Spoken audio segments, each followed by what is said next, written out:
Hi, 10th graders. Miss Osborne here, your IB Middle Year Program Coordinator, commonly referred to as the MYP Coordinator.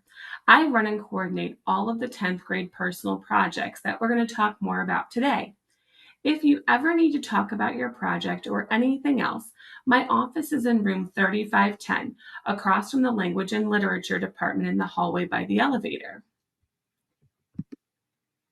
So, today we're going to do a quick review of what was covered in the last lesson with your individuals and societies teachers 2 weeks ago when you were introduced to the personal project and started your brainstorm.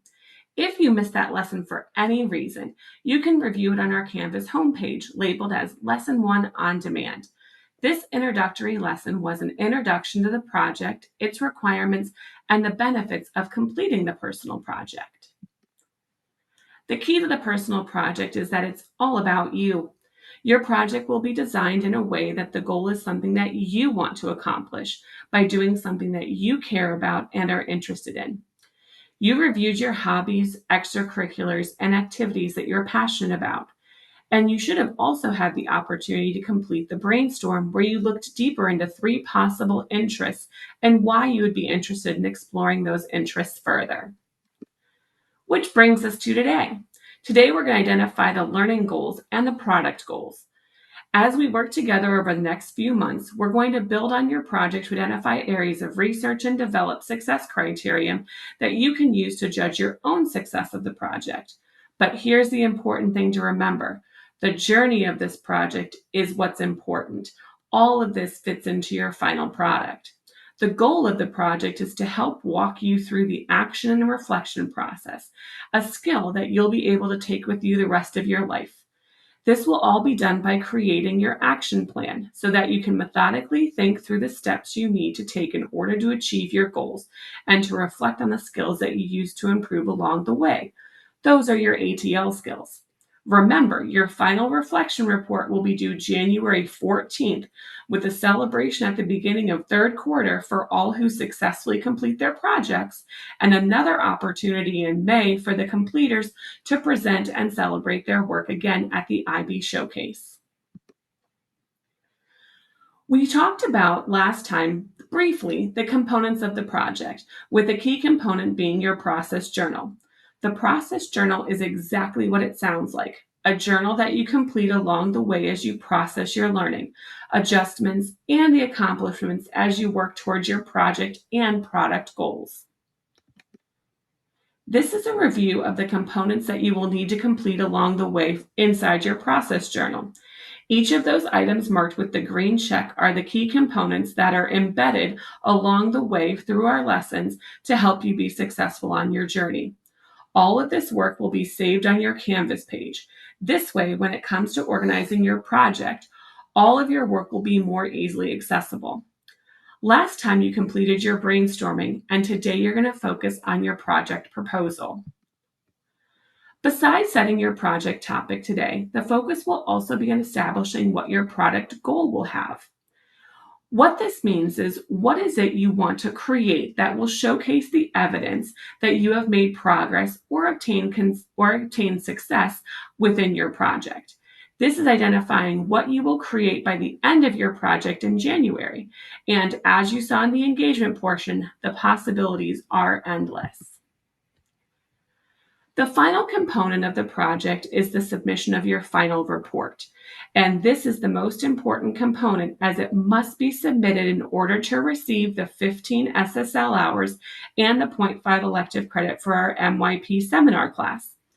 This final report will take the pieces that you have learned and completed along the way and combine it with the evidence like photographs and screenshots that you've taken along the way, and then you'll synthesize it within your final report.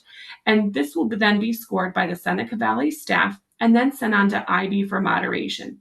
So keep this in the front of your mind as you're working. Take photos. Take lots of photos. Take photos of your journal entries, process as you're building your portfolio, photos while you're working on a painting or while you're practicing.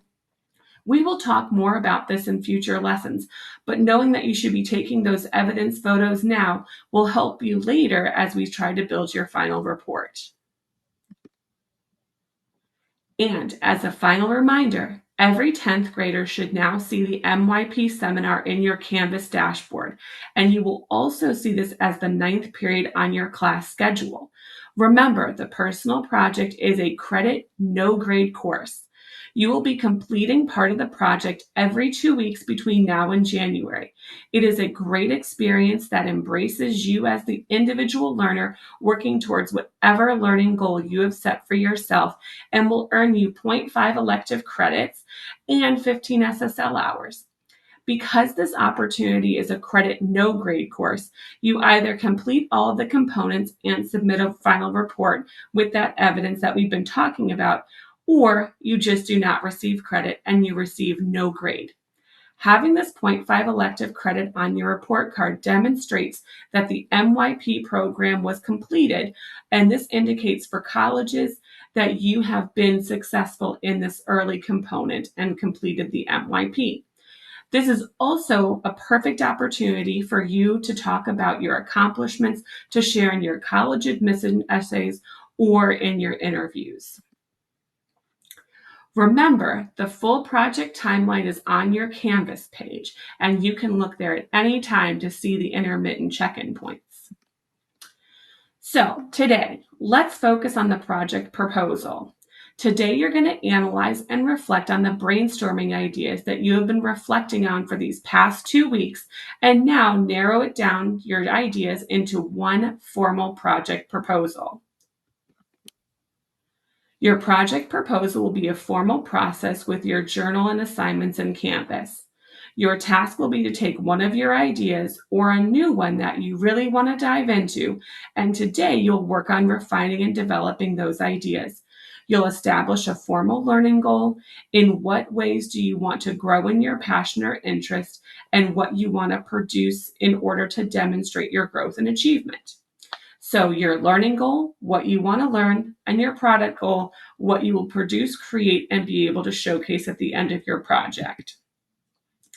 Your product could be a journal, an art piece, a video, a scrapbook. The possibilities are endless. Here is an example. We're in Hispanic Heritage Month, and maybe for your project, you want to create an awareness video. For the awareness video, maybe you want to interview other Hispanic students here at Seneca to try and help celebrate diversity within our Latino community and its unity in celebrating Hispanic Heritage Month. With this, your learning goal is asking what you need to learn and the knowledge and skills that you need to acquire, and your product goal is what you want to produce. So you might want to learn about Hispanic heritage at Seneca Valley and the diversity of our community. So that is your learning goal. And then your product is what you're going to produce to showcase that learning and knowledge. So let's say a 9-minute video. So that's just one example of an interest turned into a learning goal and product.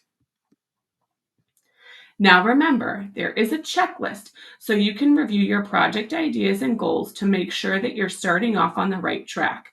So even if you are already know that about Hispanic cultures, but will be challenging yourself to learn more about Hispanic diversity here at Seneca and want to spotlight our diversity and story, then that would be something to learn and challenge yourself with.